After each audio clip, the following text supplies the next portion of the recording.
So, you want to build a… What, exactly? The lead contractor, a burly guy named Tony, asked, looking at my sketches. An outdoor lounge, I said with a straight face. A permanent outdoor lounge, with all the bells and whistles. Tony raised an eyebrow, but he didn't argue. He just shrugged and said, "All right then, let's get to work." It's a Tuesday evening. I've just gotten home from work, and I'm doing what I do best. Absolutely nothing. More specifically, I'm doing absolutely nothing on my patio. That's my happy place. I'm Jim Miller, by the way, your average, everyday, suburban-dwelling guy who appreciates the simple things in life. A cold beer, a comfortable chair, the occasional perfectly grilled burger, and the blissful quiet of my own backyard. My patio? It's not exactly something you'd see in a magazine. It's more comfortably chaotic. I've got a few mismatched chairs, a couple of Adirondacks I snagged on sale, a rocking chair my grandma gave me, and one of those plastic stacking chairs that everyone seems to own. There's a small, portable fire pit, perfect for roasting marshmallows, or just staring into the flames, contemplating the meaning of life. A basic, slightly wobbly table holds my drink and a half-read book. And, of course, some string lights, because ambiance, people. It's not fancy. It's not coordinated. It's probably not aesthetically pleasing to anyone with a strong sense of design, but it's mine. It's my little slice of outdoor heaven, my refuge from the stresses of the world, my own personal oasis of, well, slightly mismatched comfort. And then it arrived. The letter, you know the one. That thick, cream-colored envelope, the kind that instantly makes your stomach clench. The one with the Oakwood Terrace Homeowners Association logo printed neatly in the corner. A symbol that strikes fear into the hearts of even the most law-abiding residents. I saw it there, tucked under my welcome mat, and my gut reaction was, oh, here we go again. I swear those HOA people have a sixth sense for when I'm actually enjoying myself. I ripped open the envelope, already bracing myself for the latest round of bureaucratic nonsense. And there it was, in black and white, the official decree from on high. Violation notice, outdoor furniture. Your outdoor furniture must comply with the community's uniform aesthetic. Your current patio setup does not meet the HOA's approved guidelines. Please remove all non-compliant furniture within 14 days or face potential fines. Uniform aesthetic? What does that even mean? Were they expecting us all to have identical beige wicker furniture sets? Was there a secret patio furniture police force I didn't know about? I was baffled. And, of course, annoyed. "They're coming for my patio furniture, Lisa," I exclaimed, pacing my kitchen while on the phone with my best friend. "My chairs! They're saying my patio isn't aesthetically pleasing. What am I supposed to do, sit on the ground? Eat my dinner off a tree stump?" Lisa, who lives in a blissfully HOA-free zone and has a healthy disdain for all forms of organized neighborhood tyranny, just chuckled. "Sounds like Eleanor's on another one of her power trips, Jim. She probably saw you relaxing and decided to ruin your day." "Eleanor," I grumbled. "Of course it's Eleanor." Eleanor Fitzgerald, the HOA president, was a legend in Oakwood Terrace, a legend of nitpicking, rule enforcing, and generally sucking the joy out of suburban living. "You gonna fight it?" Lisa asked. "Damn right I'm gonna fight it," I said, my resolve hardening. I'm not letting Eleanor Fitzgerald dictate my patio furniture choices. This is my house, my yard, and my right to sit in a slightly faded Adirondack chair while I drink my beer. So, the following Thursday found me at the monthly Oakwood Terrace HOA meeting. I was armed with photographic evidence, pictures of my patio, pictures of other neighbors' patios, some of which were significantly more chaotic than mine, and a copy of the HOA guidelines, ready to defend my right to comfortable outdoor seating. The meeting was held in the Oakwood Terrace Community Room, a space that could best be described as aggressively beige. The walls were beige, The carpet was beige. The furniture was beige. Even the air seemed beige. It was a room designed to stifle creativity and promote conformity. And the faint scent of simmering resentment was always hanging in the air. A perfect fit for an HOA. And then she entered. Eleanor Ellie Fitzgerald. The Empress of Elegance, the Sultan of Suburbia, well, you get the idea.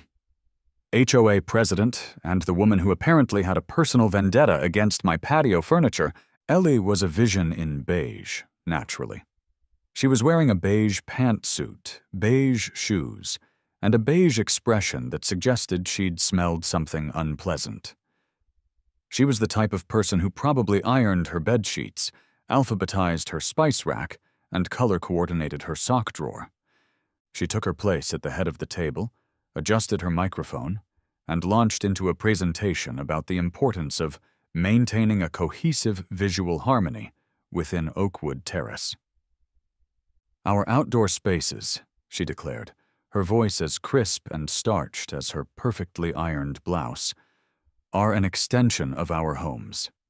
They should reflect the elegance, the sophistication, and the uniformity that defines our community. She clicked a button, and a slideshow began, displaying pictures of approved outdoor spaces. They were all the same. Matching wicker furniture sets, perfectly manicured lawns, tasteful, and, let's be honest, boring landscaping. It was like looking at a catalog for a retirement community. And then it was my turn. A picture of my patio flashed on the screen, emblazoned with the words, Exhibit A, Unacceptable Outdoor Arrangement. My comfortable, mismatched chairs, my little fire pit, my string lights. It all looked so rebellious in comparison to the beige perfection of the previous slides. As you can see, Ellie said, her voice dripping with disdain, Mr. Miller's patio is, well, it's simply not in keeping with the Oakwood Terrace aesthetic. Plastic chairs, a portable fire pit, mismatched furniture. It creates a cluttered appearance. We are not a campsite, Mr. Miller. I stood up, ready to defend my patio with the ferocity of a lion protecting its cubs, or, in this case, its slightly faded Adirondack chairs. With all due respect, Ellie, I began, I don't see anything in the HOA guidelines that specifically bans my furniture. It says outdoor furniture should be aesthetically pleasing, and I think my patio is perfectly pleasing. I've had this set up for years, and no one's ever complained before. I pointed out that several other neighbors had similar, if not worse, patio setups. I even bravely brought up the issue of personal expression. What about individuality, Ellie? Shouldn't we have the freedom to decorate our own patios as we see fit? It's my backyard, not a museum exhibit. Ellie was unmoved. She gave me a withering look, the kind that could freeze molten lava. Mr. Miller, she said, her voice tight with controlled fury, we are striving for a certain ambience in Oakwood Terrace. A sense of order, of elegance, of uniformity. Your patio furniture, with its eclectic charm, simply does not meet our standards. Eclectic charm, I muttered under my breath. She makes it sound like I'm running a flea market out there. But I knew I was fighting a losing battle. Ellie Fitzgerald was not a woman to be reasoned with. She had a vision for Oakwood Terrace, and that vision did not include my comfortable, mismatched patio furniture. As I sat back down, defeated but not broken, a spark of defiance ignited within me. If Ellie wanted a certain ambiance, oh, I'd give her an ambiance she would never forget, an ambiance that would redefine the very meaning of outdoor living in Oakwood Terrace. The meeting adjourned, and I left, my mind already buzzing with plans. It was time for a patio revolution. Okay, so direct confrontation didn't work. Ellie Fitzgerald was clearly immune to logic, reason, and the basic human right to comfortable patio furniture. It was time for Plan B, and Plan B involved finding a loophole, a big, beautiful HOA-busting loophole. I need to outmaneuver her, I muttered to myself, pacing my living room. I need to find a way to keep my patio, to make it even better, but in a way that the HOA can't touch. I need to weaponize the rule book. My weapon of choice? The Oakwood Terrace Homeowners Association, Covenants, Conditions, and Restrictions, CC and Rs. A document so dry, so tedious, so filled with legalese and bureaucratic jargon that it could cure insomnia, induce comas, and possibly even kill small animals. I'd avoided reading this thing like the plague for years, but now it was my only hope. I brewed a pot of strong coffee, grabbed a highlighter, and settled in for a long night. It was like entering the legal equivalent of the Mines of Moria. Page after page of mind-numbing regulations about fence heights, lawn maintenance, exterior paint colors, and the acceptable diameter of decorative garden gnomes. Apparently, anything over 12 inches is considered excessive. "This is torture," I groaned, rubbing my eyes. I'd rather be forced to listen to elevator music for 24 hours straight. But then, I saw it. A glimmer of hope. A beacon of light in the darkness of HOA regulations, buried deep in Section 7, Outdoor Structures and Landscaping, under subsection B, Patios and Decks, was Rule #12B. It read, "Patio furniture is subject to HOA Architectural Review Committee approval and must conform to the community's overall aesthetic guidelines. However, permanent outdoor structures, such as pavilions, pergolas, gazebos, outdoor kitchens, or lounges, are exempt from aesthetic guidelines, provided they meet all county building codes and permitting requirements." I reread it once, twice, 3 times. Permanent outdoor structures, exempt from aesthetic guidelines. A slow smile spread across my face. A slow, evil, brilliant smile. This was it. My golden ticket. My pathway to patio freedom. My legal up yours to Eleanor Fitzgerald. "Oh, Ellie," I chuckled. "You wanted ambiance? You wanted elegance? You wanted something that conforms to the community's overall aesthetic? Well, I'm about to give you something you'll never forget." The idea took root in my brain and grew like a rapidly expanding and perfectly legal weed. I wasn't just going to replace my unacceptable patio furniture. Oh no, I was going to go big. I was going to build a permanent outdoor living space, a lounge, an outdoor oasis, a monument to comfortable relaxation that would make Ellie Fitzgerald's head explode. I started sketching plans, my imagination running wild. Forget those flimsy plastic chairs. Forget that little portable fire pit. I was thinking big. I envisioned a massive covered pergola made of sturdy, weather-treated wood. A built-in fire pit constructed from elegant HOA-approved stone. I'd checked the approved materials list, naturally. A full outdoor kitchen, complete with a grill, a sink, a refrigerator, and maybe even a pizza oven. Because why not? And, of course, luxurious, comfortable seating, the kind you sink into and never want to get out of. This wasn't just going to be a patio. It was going to be an extension of my living space, a place to relax, to entertain, to escape the tyranny of beige wicker furniture and perfectly manicured lawns. It would be the ultimate screw you to Ellie and her uniform aesthetic. "Time to go shopping," I said to myself, rubbing my hands together with glee. First step, contractors. I needed professionals, people who knew how to build things that wouldn't collapse the first time someone sat down. I got quotes, interviewed builders, and finally settled on a team that seemed both competent and slightly amused by my project. "So, you want to build a... what, exactly?" the lead contractor, a burly guy named Tony, asked, looking at my sketches. "An outdoor lounge," I said with a straight face. "A permanent outdoor lounge, with all the bells and whistles." Tony raised an eyebrow, but he didn't argue. He just shrugged and said, "All right then, let's get to work." And so it began. My backyard was transformed into a construction zone. The sound of power tools filled the air. The contractors poured a concrete foundation, extending the existing patio to create a solid base for my outdoor empire. Then came the pergola. It was massive. A beautiful, high-end structure made of dark-stained wood, with intricate lattice work and enough space to host a small wedding reception. It was delivered in pieces, on a flatbed truck, and the assembly process took the better part of a day. Next up, the fire pit.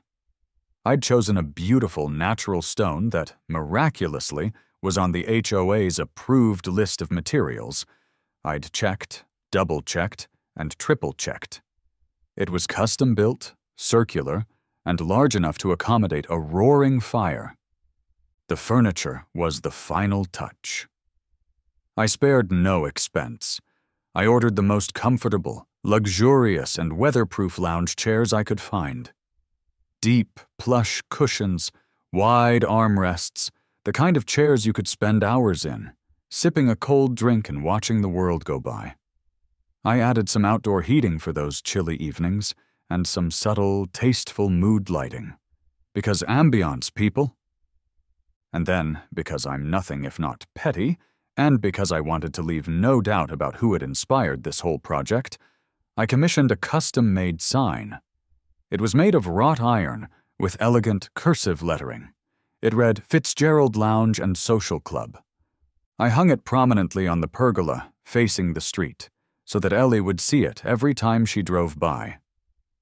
It was the perfect finishing touch, the cherry on top of my HOA-defying Sunday. My backyard was no longer just a backyard. It was a destination. It was a statement. It was pretty darn awesome. And it was all thanks to Eleanor Fitzgerald and her ridiculous rules.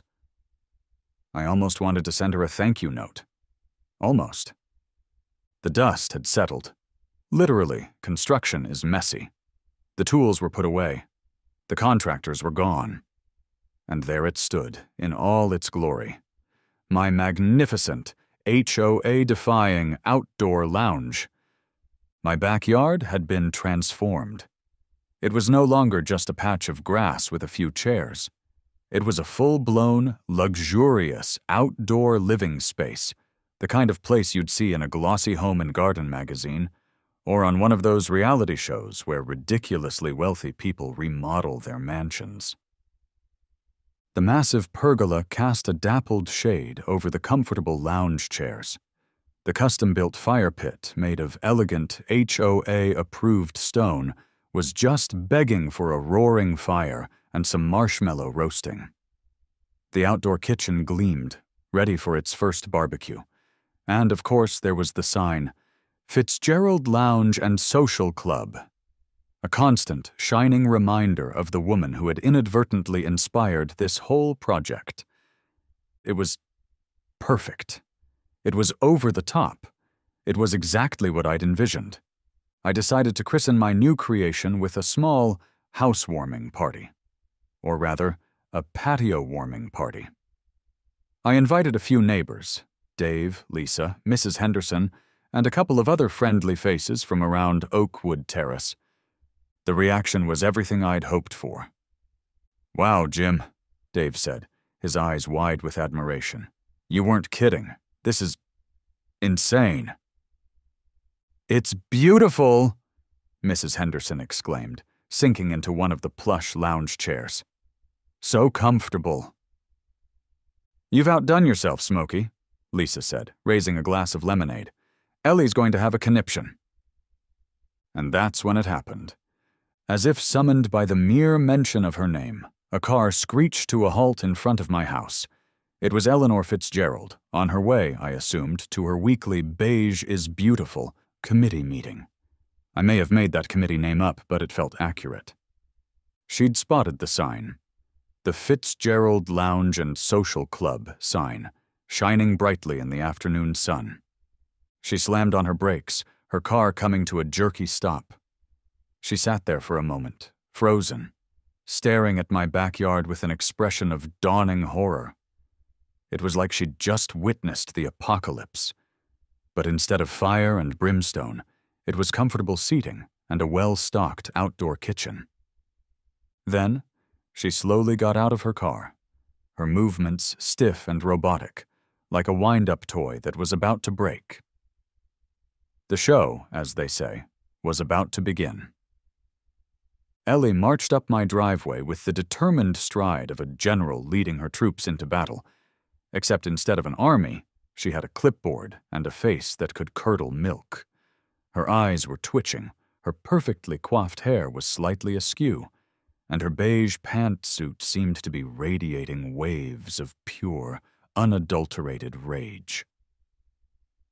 "What is this?" she demanded, her voice practically shaking, her tone a mix of disbelief and outrage. She didn't even bother with a hello or a good afternoon. She just went straight for the jugular. "What have you done to your backyard?" I, meanwhile, was the picture of calm. I was lounging comfortably in one of my new HOA-proof chairs, a glass of iced tea in my hand, a serene smile on my face. "Oh, this, Ellie?" I said, gesturing around with my glass, as if this whole extravagant setup was the most normal thing in the world. "This is my new HOA-compliant outdoor living space. I believe the technical term is permanent outdoor structure. You know, the kind that's exempt from your aesthetic guidelines." I emphasized the word exempt with a little extra relish. Ellie sputtered, her face turning a shade of red I didn't think was humanly possible. She pointed a trembling finger at the pergola, at the fire pit, at the luxurious furniture, at the sign. This is a full-blown lounge," she exclaimed. It's excessive. It's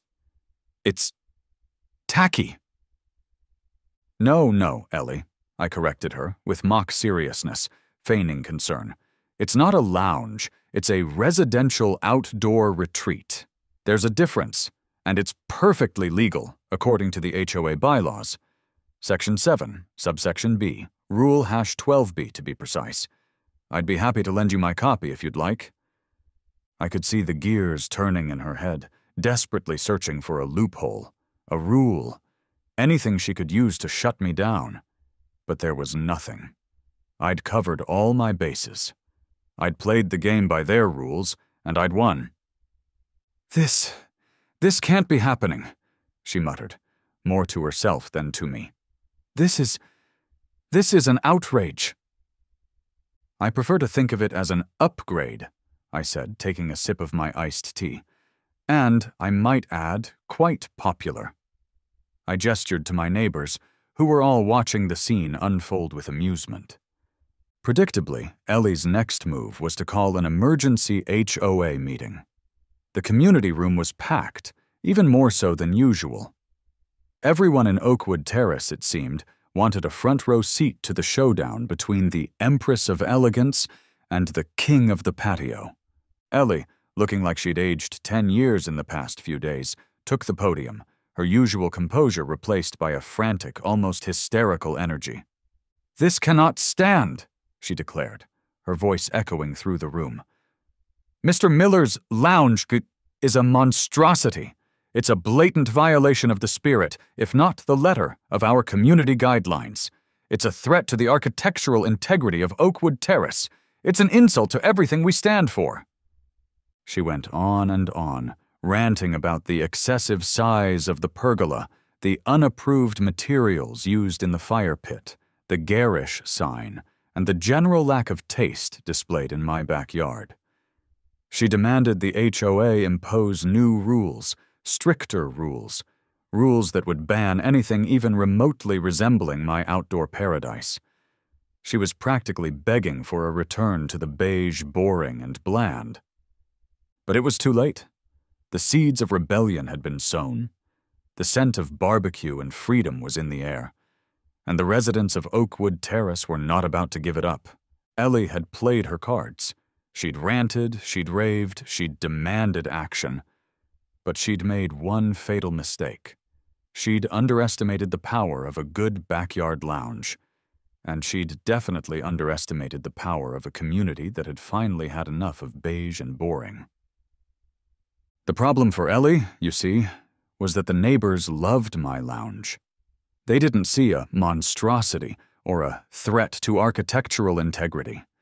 They saw a comfortable, inviting space, a place to relax, to socialize, to escape the confines of their perfectly coordinated but ultimately soulless homes.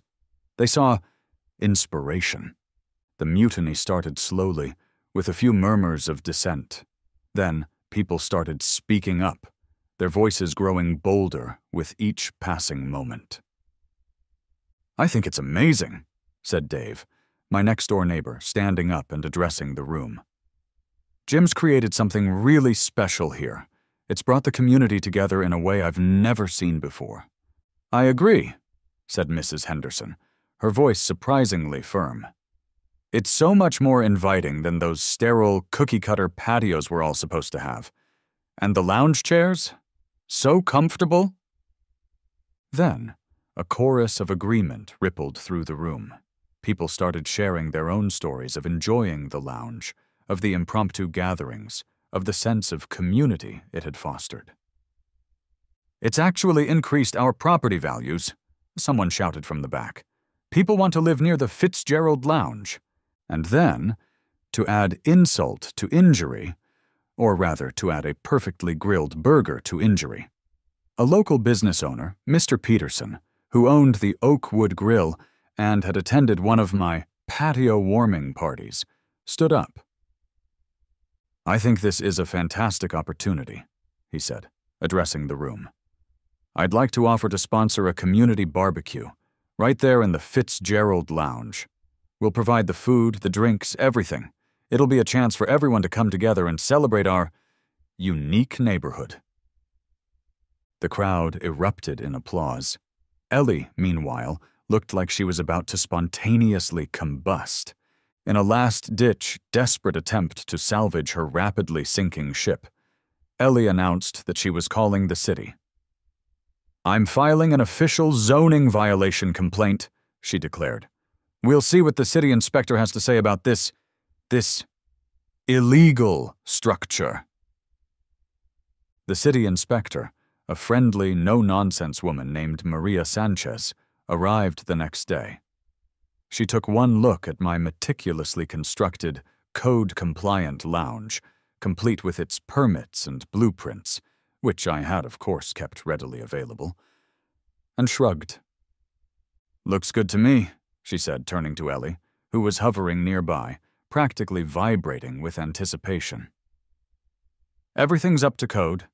The pergola's the right height, the fire pit's properly constructed, the setbacks are all correct.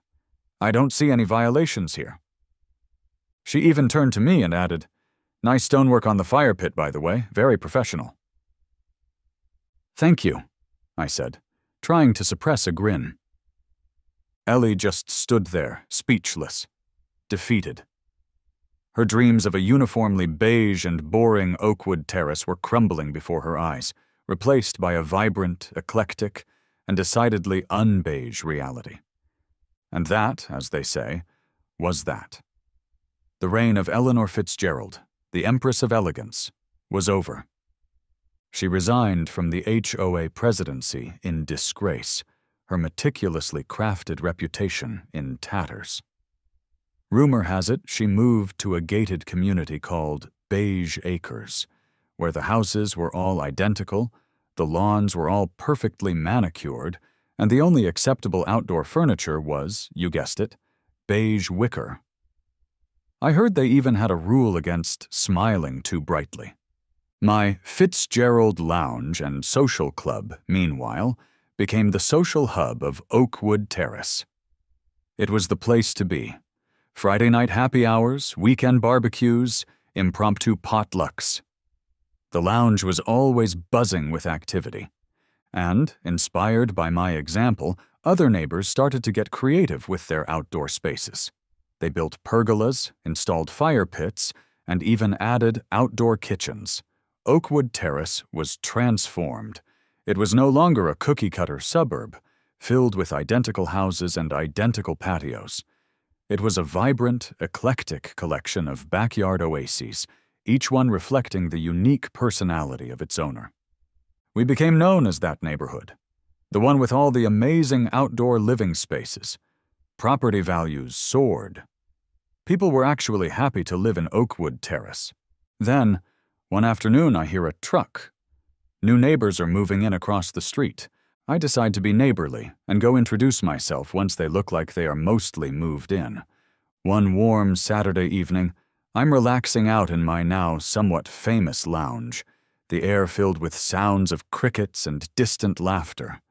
The new neighbors, a young couple, approach me cautiously. They look around, taking in the sights and sounds. "Excuse me," the woman said, a mixture of curiosity and awe in her voice. "We're Sarah and Tom. We just moved in across the street, and we were just wondering, why does everyone in this neighborhood have these amazing, extravagant outdoor lounges?" I grinned, gesturing to the Fitzgerald Lounge and Social Club sign hanging proudly above us. "Oh, that?" I said, my voice filled with mock innocence.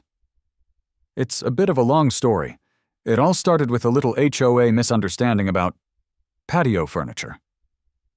I proceeded to tell them the whole saga, from the dreaded violation notice to the epic showdown at the HOA meeting, to the glorious triumph of the Fitzgerald Lounge. They listened, their eyes widening with each detail, their laughter growing louder with each increasingly absurd twist in the tale. "You're joking," Tom said, shaking his head in disbelief. "That's the most incredible HOA story I've ever heard." "It's all true," I said with a shrug. "Every word." I looked over to my lounge. I had been approached by several companies, wanting to either buy or market my lounge. One company even offered to put my lounge in a magazine. They also wanted to give me money for the rights to the name. I thought about it, but said, "Nah, this is a one-of-a-kind. I think I will pass." I point to the sign.